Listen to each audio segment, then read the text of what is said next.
The airport floor went silent the moment the elderly black man hit the ground. A single scream cut through the noise as a young officer pinned him down, insisting he was a threat. Travelers froze, unsure whether to intervene or look away. No one knew his name, his past, or the weight of the life he carried. They only saw an older man forced to the floor like a criminal. But everything changed the moment the officer opened his wallet and realized who he had assaulted. Watch until the end. Wait a second. Let us know where you're watching from in the comments, and make sure to subscribe for more powerful and inspiring stories just like this one. Samuel Porter had lived 81 years, surviving a childhood shadowed by segregation, a career built on relentless discipline, and a lifetime advocating for fairness even when fairness seemed out of reach. Though his hair had turned the color of winter snow, his posture still carried a quiet dignity. He rarely traveled now, but today was different. He was flying home after visiting law students he mentored every year, a tradition he never missed. He moved slowly but confidently through the airport, leaning lightly on his cane. People passed him without noticing, the way society often overlooks its elders, especially black elders. Samuel didn't mind. He had learned long ago that respect rarely came freely. Still, he believed the world had changed enough that an older man could walk through an airport without fear. But as he neared the security exit, a pair of sharp eyes locked onto him, following his every step. Something was coming. He didn't know it yet. Officer Blake was new, young, enthusiastic, and convinced he could spot danger before anyone else.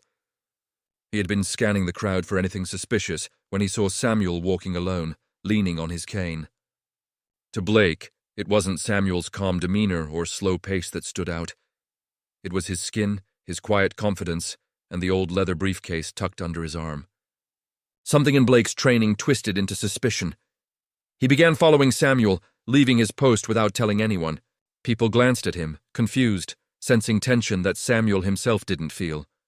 Samuel continued toward the exit, mind on nothing more than catching his ride home and resting his tired legs. But footsteps grew louder behind him, too close to ignore. Before he could turn, Blake grabbed his arm, yanking him around with force entirely unnecessary for a man of his age. Samuel stumbled, startled but steady. Blake barked accusations about stolen property, fake identification, and refusal to comply, even though Samuel had said nothing and done nothing.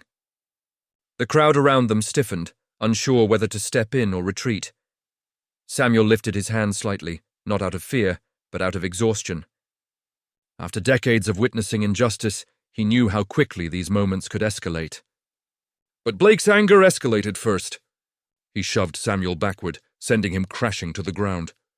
Gasps rippled through the airport. Phones rose. A woman cried out. Samuel lay there, pain shooting up his spine, eyes wide, not with fear but disappointment.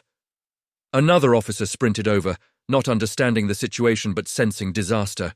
Blake knelt, reaching for Samuel's wallet to check his identity. He pulled it open without care, flipping through the contents. Then everything changed. The color drained from Blake's face the moment he saw the badge tucked neatly behind Samuel's ID, a badge so rare it was unmistakable. Etched in gold, the words glimmered like a verdict. Chief Justice of the United States, read Searle. It was impossible to misread. Blake stiffened, breath hitching, his grip loosening instantly. The murmuring crowd surged closer, realizing something extraordinary had happened. The second officer froze, stunned by the discovery. Samuel, bruised and shaken, watched Blake's expression collapse into horror.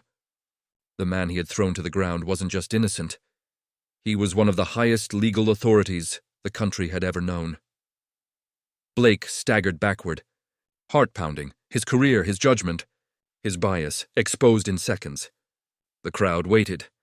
For the first time, Blake had nothing to say.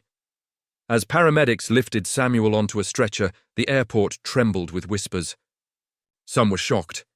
Others were ashamed. Everyone had witnessed how quickly prejudice could override reason. Samuel didn't speak. His silence said more than any rebuke ever could. He had spent a lifetime upholding the law, yet here he was, treated like a criminal for existing in the wrong skin.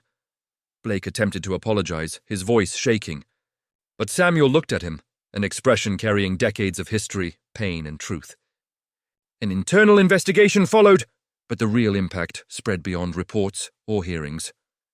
The video went viral, sparking nationwide outrage and overdue conversations about bias buried deep within institutions.